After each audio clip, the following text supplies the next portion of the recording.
हिंदुस्तान के मुसलमानों ने इस तरह के बयान दिए, हम खुश हैं, हमें पाकिस्तान से कोई लेन देन नहीं है। देखिए एक बंदा गन पॉइंट के ऊपर है, वो कुछ भी आप बयान दिलवा लें। जहाज जो है इसकी बड़ी अहमियत है, इस्लाम का बड़ा अहम रुकन है, इससे मुसलमानों ने बड़ी फतूहात हासिल की हैं। क्योंकि वो हमारा दुश्मन है, वो एक तरफ काफिर है, मुशरिक है, तो दूसरी तरफ मुसलमान है। जब मुसलमान को मुशरिक की बात या इंडिया की बात करेंगे, ऑटोमेटिक दुश्मनी वाली बात आती है, क्योंकि हमसे बुग़्ज़ रखते हैं। शुरू से ही हमें ये बात पढ़ाई गई है, किताबों में भी, स्कूलों में बड़ों ने सारा यही बताया कि इंडिया हमारे बहुत बड़े दुश्मनों में से है। I think so it's a good decision because जब आप मतलब फुली आप रिलीजियस हो जाते हैं, रिलीजियस की सिर्फ आपको जो है वो एजुकेशन दी जाती है, तो उन बेसिस पे फिर आपको चीज़ों की बहुत ज़्यादा डीप नोहा होने लग जाती है। और जब डीप नोहा होती है तो बाहर आके लिबरलिज्म को ऑब्वियसली वो एक्सेप्ट नहीं करते हैं। हिंदुस्तान हिंदुओं का मुल्क है, वहाँ पे हिंदुओं के साथ बुरा कौन करेगा? मुसलमान तो कभी भी नहीं करेगा। लेकिन वहाँ पे जो हिंदू है वो मुसलमानों से क्यों बुरा करते हैं? क्योंकि वो हिंदुस्तान है और वहाँ पे हिंदू ज्यादा रहते हैं। और वहाँ पर अगर देखा जाए तो मुसलमानों की ज्यादा इस्लामी अगर वहाँ पे इज्तिमा हो रहा है, इस्लामी अगर वहाँ पे तालीम दी जा रही है तो देनी चाहिए भाई, क्यों नहीं देनी चाहिए? वहाँ पर अगर जा रहे तो हिंदू ना जाए।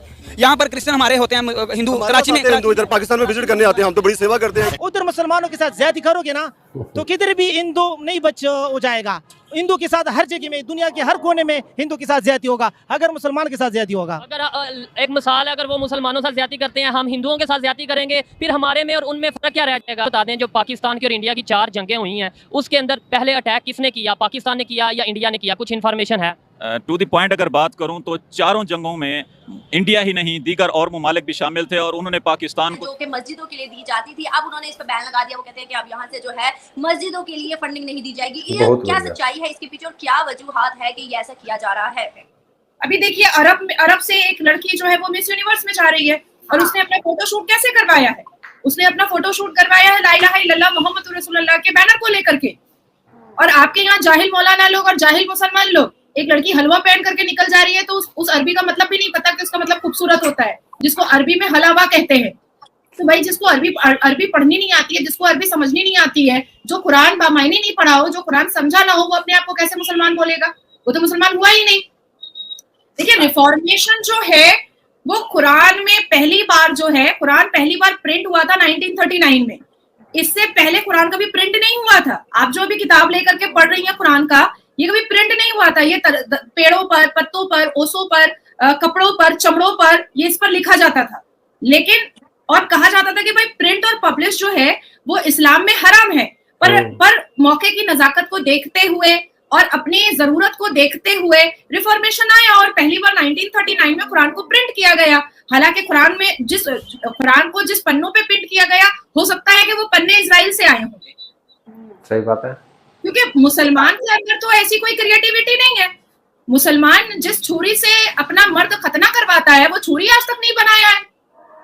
जिस ब्लेड से अपना खतना करवाता है, वो ब्लेड आज तक नहीं बनाया है मुसलमान अपने से। जिस कैंची की जरूरत पड़ती है मुसलमानों को अपना अगाड़ और पिछाड़ साफ करने की, वो कैंची आज तक नहीं बनाया है मुसलमान पुरुष अपने हाथ से। तो कहां से पन्ना बना लेगा? तो कोई ठीक नहीं है कि इजराइल से आया होगा ये पन्ना। और उस पर 1939 में पहली बार कुरान को प्रिंट किया गया और हराम से हलाल बनाया गया कुरान को प्रिंट करना, पब्लिश करना। तो जब मौके की नजाकत को देखते हुए कुरान प्रिंट हो सकता है और हराम हलाल में बदल सकता है, तो उसी तरीके से अरब जो है वो रिफॉर्मेशन में आगे बढ़ रहा है। अब आती है बात कि भाई मदरसों में बनना क्या है? मुल्ला बनना है, मौलवी बनना है, कारी बनना है, इमाम बनना है।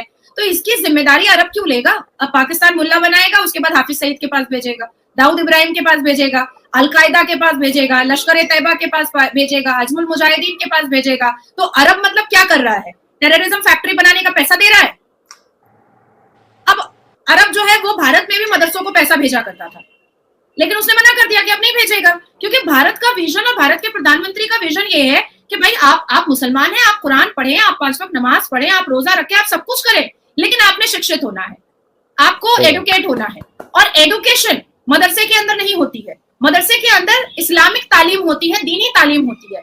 तो इससे देखो एक चीज और भी होती है कि कल आज तुम्हारी शादी हुई है ना, कल तुम्हारा बच्चा होगा, तुम उस बच्चे को मदरसे में दीनी तालीम पढ़ने के लिए भेजोगी, मतलब तुम्हारे ऊपर तो लानत है। फिर तुमको तो चुल्लू भर पानी में डूब के मर जाना चाहिए कि तुम अपने बच्चे को खुद अल्लाह के बारे में नहीं बता पा रही हो, खुद प्यारे रसूल के बारे में नहीं बता पा रही हो। नो डाउट आप इस्लामिक देश में रहती हैं, आपसे ज्यादा मुझे कुरान के बारे में पता है, आपसे ज्यादा मुझे हदीस के बारे में पता है, आपसे ज्यादा मुझे सही अल बुखारी के बारे में पता है, आपसे ज्यादा बहिश्ते ज़ेवर के बारे में मुझे पता है, आपसे ज्यादा साफ और शफाफ मैं बड़ी जिम्मेदारी से कह रही हूँ कि अरबी को फारसी में ट्रांसलेट और फारसी को अंग्रेजी में ट्रांसलेट मैं कर दूंगी एक लाइन में। और देखिए, भारत की सरकार मुल्ला बनाने के लिए नहीं बैठी है, बात सही है। भारत की सरकार कारी और मुफ्ती बनाने के लिए नहीं बैठी है।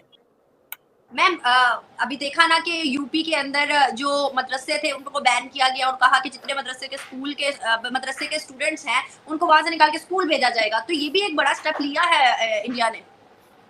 भारत ने तो ये स्टेप ले लिया, हालांकि आसाम में भी 1288 मदरसे जो हैं वो तोड़े गए हैं और उसको मिडिल स्कूल बनाया जा रहा है, जो बहुत ही खूबसूरत और लैविश मिडिल स्कूल बनाया जा रहा है। हालांकि ऐसा नहीं है कि जो बच्चे मदरसे में पढ़ रहे थे उसको हटा दिया गया है, नहीं, वही मदरसे के बच्चे अब स्कूल में पढ़ेंगे और हिस्ट्री भी पढ़ेंगे, ज्योग्राफी भी पढ़ेंगे, साइंस भी पढ़ेंगे, उसके बाद फिर कंप्यूटर भी सीखेंगे। तो ये उनकी जिंदगी के लिए, उनके मुस्तकबिल के लिए, ये उनके आने वाले फ्यूचर के लिए ज्यादा बेटर हो रहा है।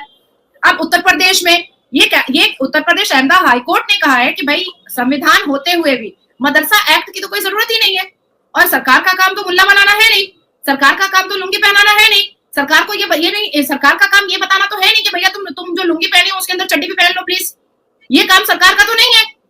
तो ये जो मुसलमानों ने जो अपने आप को खुद बेइज्जत किया है, खुद बदनाम किया है, दोस्तों मुझे उम्मीद है कि ये वीडियो आपको पसंद आया होगा। वीडियो पसंद है तो प्लीज़ हमारे YouTube चैनल को जरूर सब्सक्राइब कीजिए। इसी प्रकार का भविष्य में वीडियो देखने के लिए चैनल को सब्सक्राइब कीजिए। हमारे इस YouTube चैनल पे आपको इससे भी ज़्यादा इंटरेस्टिंग वीडियो भविष्य में देखने को मिलता रहेगा।